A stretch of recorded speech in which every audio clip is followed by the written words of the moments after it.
You'll ask the patient to reach his head. Tapos sabihin mo, don't let me,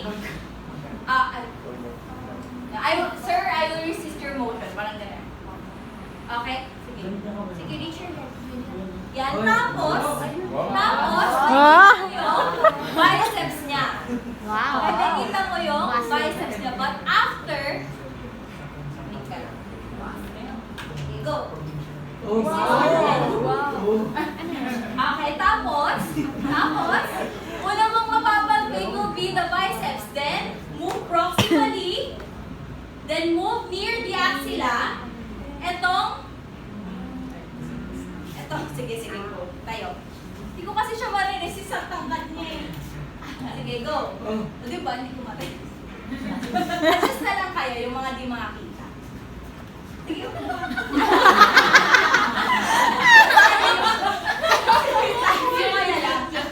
Yan. Tapos, una mo papalpate biceps. Tapos, palpate mo yung biceps hanggang di mo na maramdaman yung umbok. Then, go medially and proximally near the axilla. Tapos, yung umbok na mararamdaman mo doon, that is your coracobrachialis. Okay? Siya lang yung umbok na mararamdaman mo doon. Okay? Dalawang lubog. Tapos, siya na yun. That's your coracobrachialis.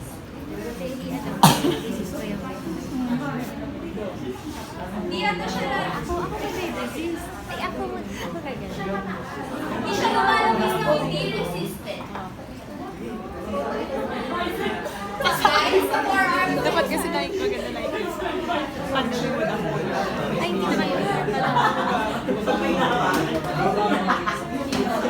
may axilla.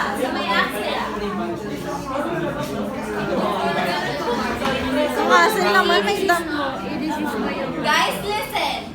Hayaan nyo munang i-reach niya yung head, then you resist. Kasi kailangan more than 90 degrees of abduction yung mangyayari for your coracobrachialis to be palpated.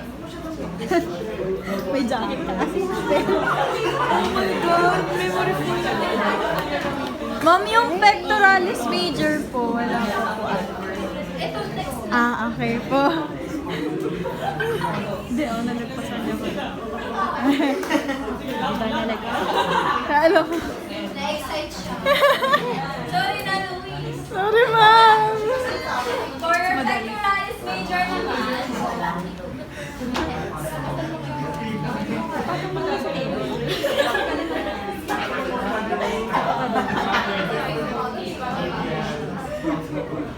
if you want to palpate the full muscle, Papa Reserve, please raise your arm sidewards at a 90-degree angle.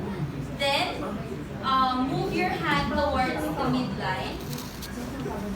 Don't let me Tapos, dito, di ba kanina yung pinapalpate natin is yung posterior axillary fold for your latissimus dorsi.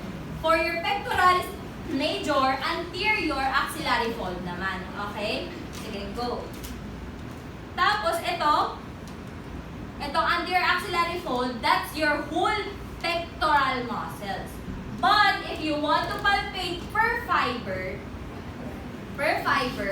ang gagawin mo, ipa-place mo na si patient in a horizontally adducted position. Tapos, in a T position first for your sternocostal fiber.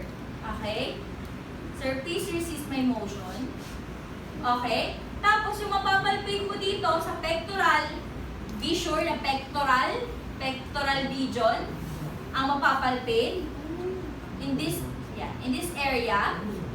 Mas contract yung ditong area, yung pababa na area in this position. Okay? If you want to palpate yung clavicular fibers, you put the arm in a V position, V. Kapag dalawa kasi V siya. Okay? Tapos, sabi mo lang, sir, please resist my motion. Then, yung palpate again sa pectoral region, ang mas nagko-contract will be yung horizontal fibers towards your clavicle. Okay? Pag T position, mas nagko-contract yung oblique fibers papunta sa ribs and sternum. Then, pag V position, mas nagko-contract yung fibers sa clavicle, papuntang clavicle. Try nyo. Pero mahirap.